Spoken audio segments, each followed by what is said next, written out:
Hello there, and welcome to the Awakener Forgotten Oath. We're going to be continuing a run that I got booted out of on stream. Basically, I wanted to give my opinion on the game, my final sort of opinion. It can be a condensed one kind of thing.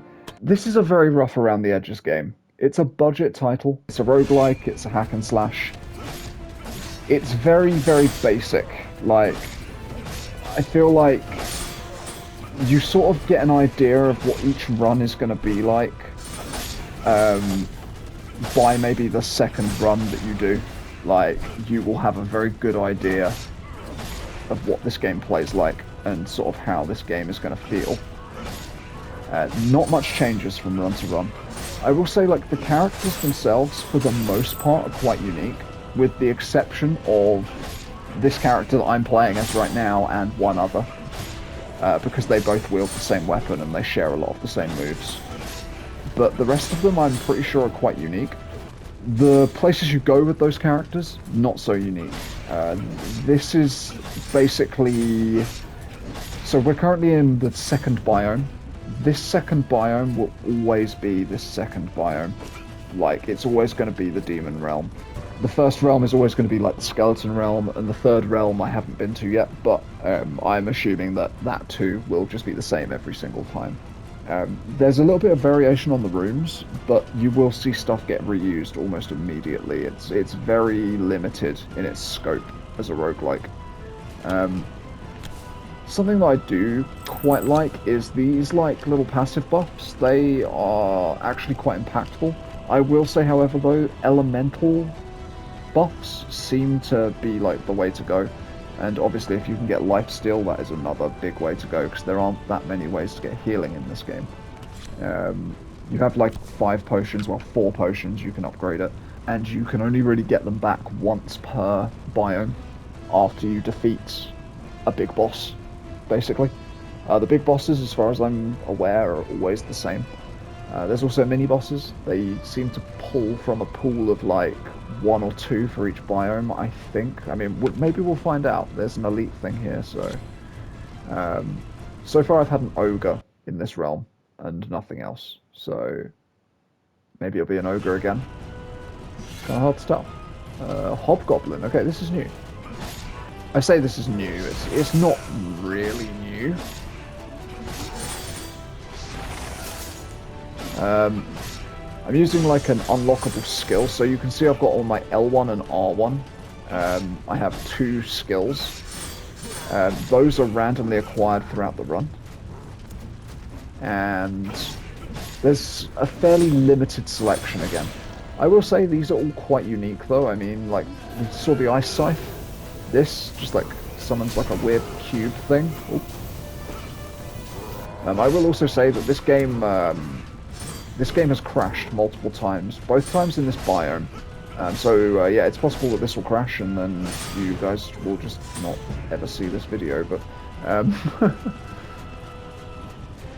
so I'm going to go ahead and assume that the 2 bosses in this biome are an ogre and a hobgoblin, because in the last biome it was like a reaper and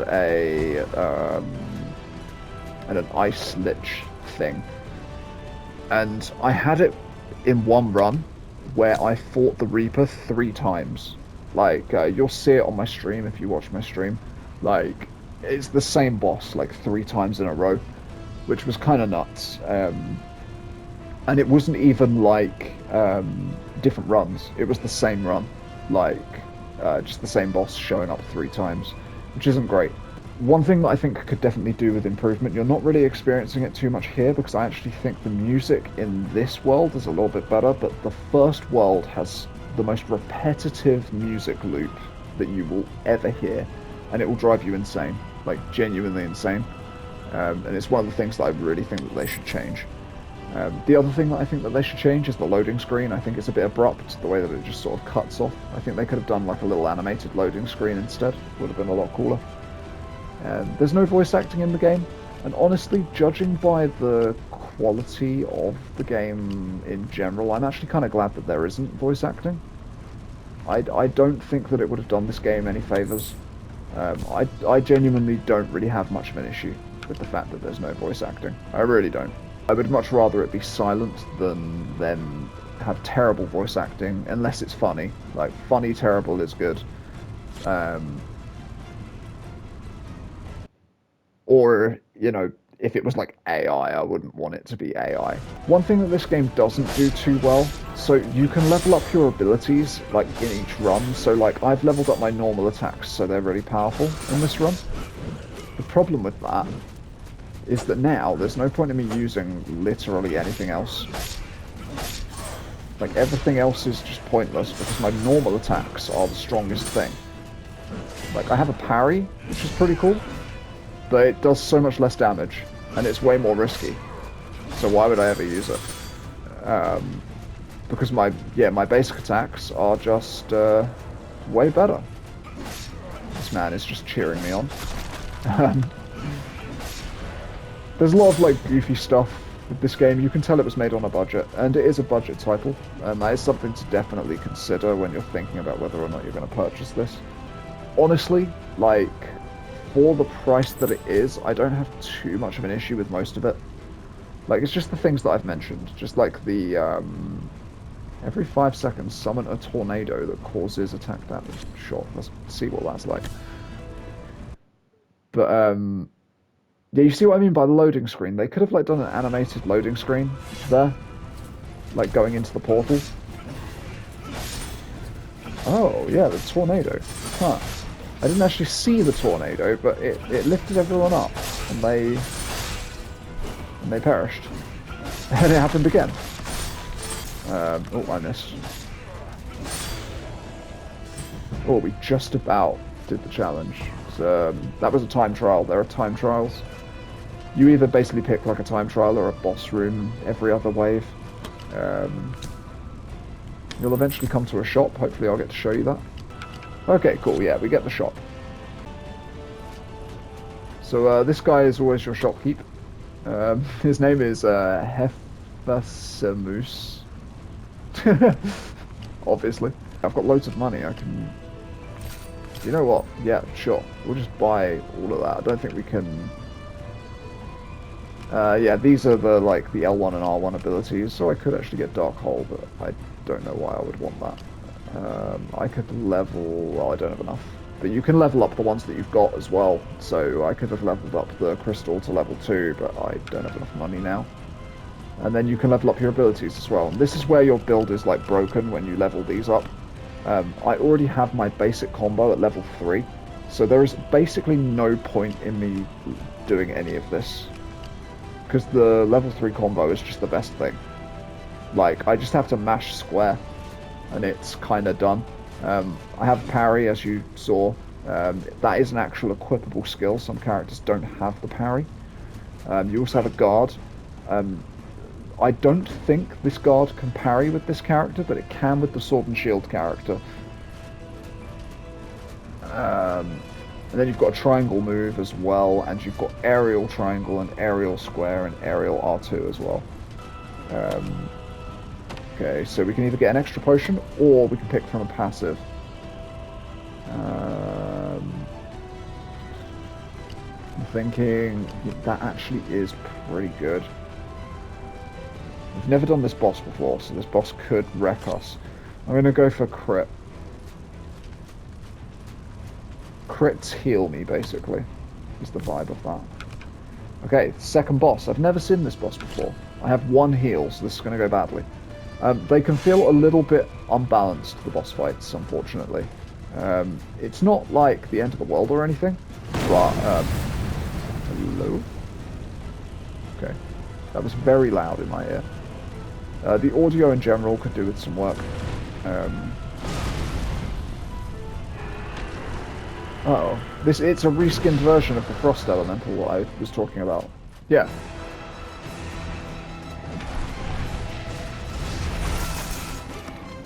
I am actually a little bit disappointed here. Can't really see.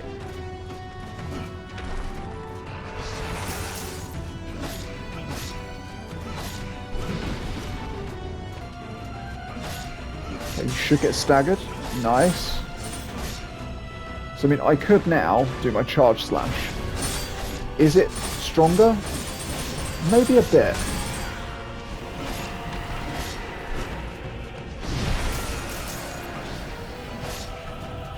Honestly, I'm surprised that this is going as well as it is. Oh, he says. Let's just freeze him again, because this is an OP move. And we've done it. Huh. Okay. I wasn't intending for this to be like a full, like, run-through, but I guess maybe we can just do a run-through. After big bosses, you can recover your potions and your HP. We might as well level up Demon Slayer, I guess. I mean, we don't really need to, because we're not really using any other skills other than our basic attacks and our special. And this is kind of what I mean, like you sort of like you find a loop that works and then you don't really do anything else. Okay, so the final biome is desert. I'm discovering this for the first time. There's goblins in the desert. Okay. The whirlwind is so funny. He just exploded into like blood paste. The enemies are sort of just standing around watching me. Whoa! Hey, this guy has a health bar. Oh no, he's dead. I was wrong. But yeah, this is one of those games where I feel like you would play it for literally like one evening. And that is kind of it.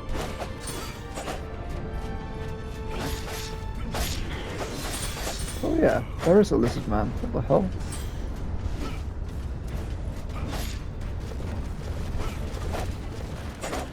Okay, the way that guy rolled at me was kind of funny. Okay, lizard man. Oh. The parry's quite forgiving, but it is also very janky. The camera also doesn't quite keep up some of the time. And I mean, honestly, like, I could probably solve that with manual intervention, but like, when you have a lock on, you kind of want that to, you know, lock on. So you've got your purple currency in the top right. That is your like meta currency. That will be like the thing that like you get your permanent upgrades with. I've not bought a single permanent upgrade yet. The only thing I've spent these on is unlocking new characters. Characters cost 100 each, and you can get that amount in maybe 2 or 3 runs. Yeah, there's not too much grind to it. Like, I mean, I'm going to have unlocked all the characters at the end of this run, unless it crashes. One thing that is cool, if the game does crash, it does just put you straight back in at the bit where you crashed, which is quite nice. It remembers where you got to. I guess they kind of knew that the game was going to crash. It's the reason why I didn't finish this on stream. The stream just sort of ended. I think we might have found a game-winning set of things. It's very much a trial and error kind of game. Like learning what the good buffs are and which ones are kind of just completely pointless, because there are some that genuinely do feel pointless. It's kind of a little bit of a shame, the timing on which I was playing this. I've literally just gone back to Risk of Rain 2, which is a very good roguelike. Which obviously, like, it's kind of a little unfair to this almost, because this is a very different budget to that game.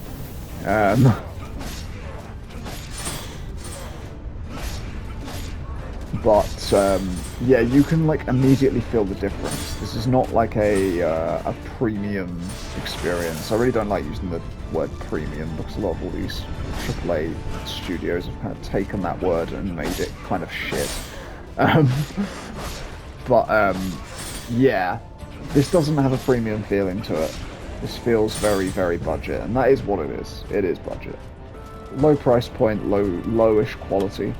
But I mean, like, that being said, I have been playing it for like 3 hours now. Like, and if I really hated it, I would be like switching it off. I would have, as soon as the first time my stream powered down, I would have switched it off. But yeah, I'm enjoying it enough for that not to be the case.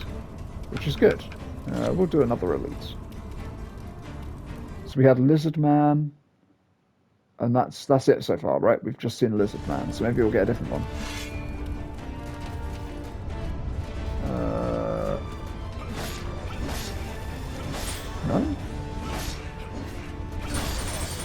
No? No boss at all? Maybe he'll spawn in a minute. Right? What? I had to pick the elite one, right?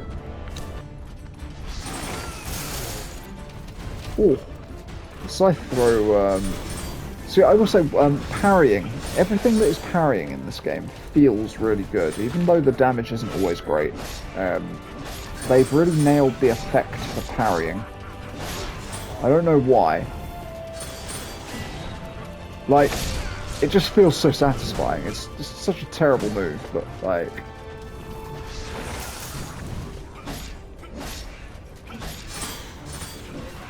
I imagine if I'd upgraded that parry, it would be really good, but I haven't seen the upgrades, so there's just no point in using it.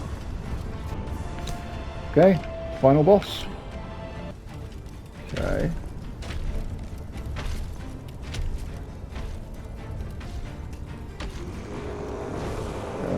It's this guy.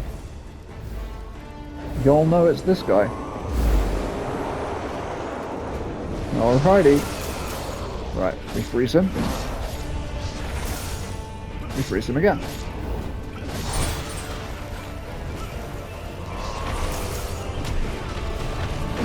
Okay, this is all. I was going to say this is fine, and all of a sudden I'm feeling like it's not fine. Oh my god. Okay, he kills his own dudes, which is kind of cool.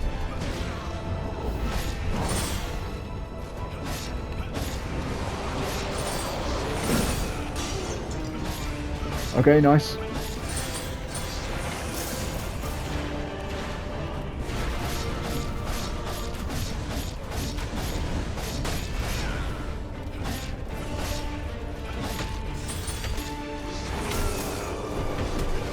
Whoa. That one was fair. And he's dead? Okay. We deaded him.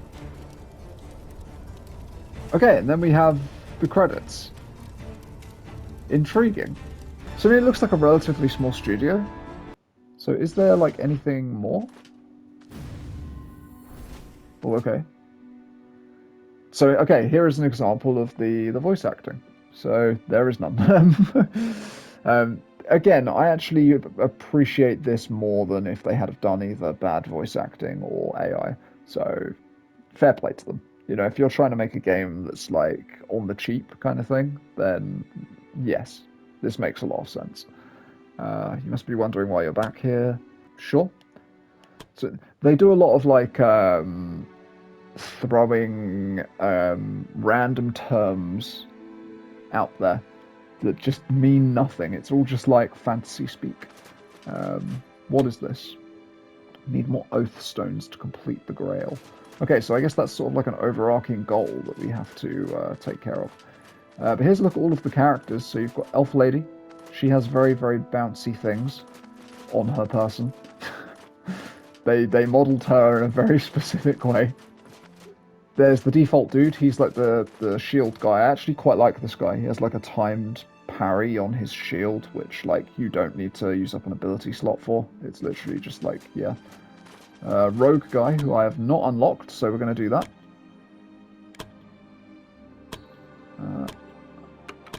Unlock. So yeah, it costs 100 things. Yep.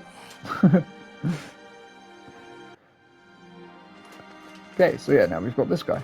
And also, this is the character I thought was going to be my favourite.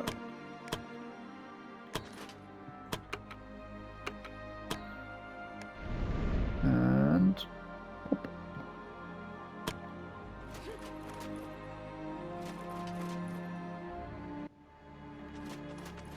And then, yeah, so we've now unlocked all of the characters.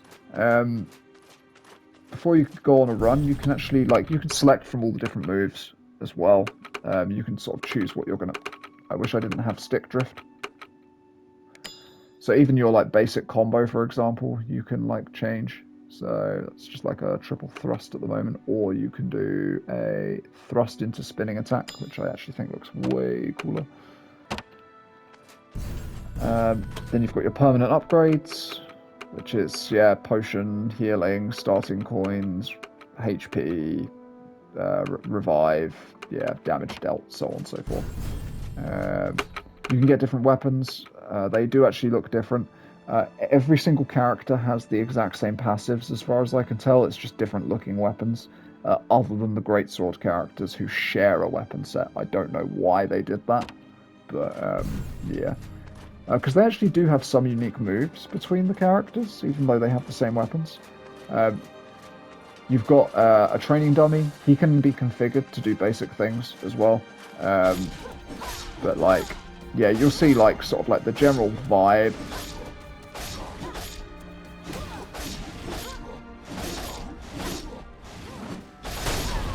Yeah, the general vibe is like, it's very much the same kind of thing.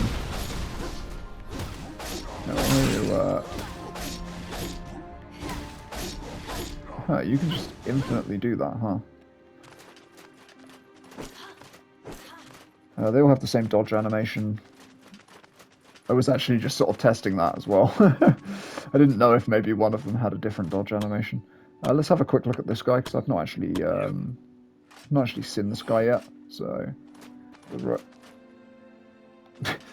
he stays over there. Okay.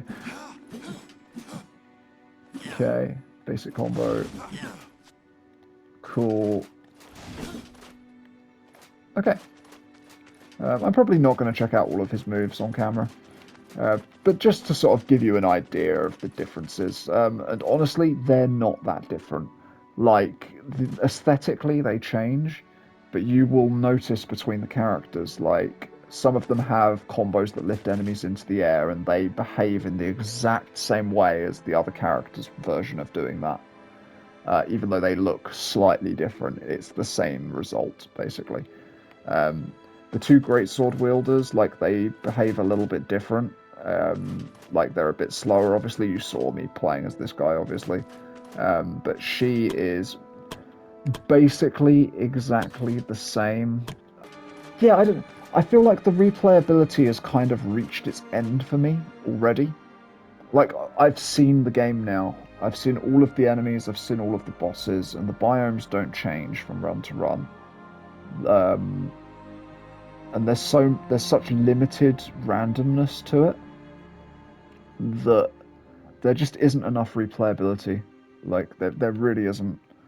I will say, for its price tag, it has given me like, what, 3-4 hours of enjoyment, which, like, obviously isn't that long of a time, especially for a roguelike, which is something you expect to be replaying over and over again. But yeah, as I say, it is cheap. That is the one thing. Like, if you are seriously like completely out of other things to do, or you don't have other roguelikes that you want to be experiencing, this isn't a complete train wreck. It's not a disaster. One thing I will say, I'm playing on PS5. I did have to go into the settings and turn down the graphics quality and things like that, and also limit the frame rate to 60 FPS, because it just did not run properly at all. The game was stuttering and chugging, and it just felt like the whole thing was going to explode at any given moment, so I had to turn the settings down. Obviously, if you're using a base PS5, you're probably going to have the same problem. I don't even know whether having a PS5 Pro or playing on a high-end PC is actually going to make much of a difference. Like, it could just be that the game just isn't programmed too well. Because, I mean, I find it hard to believe that something like this will not run well on a PS5. Like, that's a little bit crazy to me. It's not a huge file size or anything either. Like, it's not like it's shuffling around a ton of data or anything. So yeah, I don't really know what's going on with it, but it has performance issues if you're trying to make it look pretty. And it can look pretty. I mean, like, let's turn everything to ultra real quick, just so you can actually like see what the game looks like. This is going to be a little bit jarring, probably. I don't know whether it's gonna take to this properly. Oh, yeah, no, that's bad. But you can see what I mean. Like, it's stuttering around. I mean, I've got to be honest with you, it doesn't even look that good. Like it, yeah, it lags out. Like I'm not like moving when it's moving. It's like it's actually lagged out. It's like I'm using SharePlay to play. So like, yeah, you don't really want to be playing this on Ultra if you're on PS5. You want to turn that down straight away. It does default to Ultra as well, by the way, so you actually do need to go into the settings and turn it down. Um, yeah, I think that is about it. I don't know how I would rate this out of 10, to be honest with you. Like, it's kind of hard when it's a budget game like this because you don't really want to be too harsh because A, this was clearly quite a small team working on this, and B, it was cheap. It was very cheap. And like they have good fundamentals. I think the fundamentals of the combat are there. There's just a lot of stuff that needed polish, I think, before they launched it, and it just isn't there, unfortunately. And the replayability isn't there either. Um, so yeah, if you're looking for like a cheap roguelite that you're going to play for like one night and one night only, and you've got like £10 to throw away, then sure, why not? If this looked fun to you, then go for it. I don't know if I would recommend it personally, but yeah, that's just where I'm standing right now. Um, so yeah, with that being said, thank you very much for watching. I'll catch you in the next one. Farewell.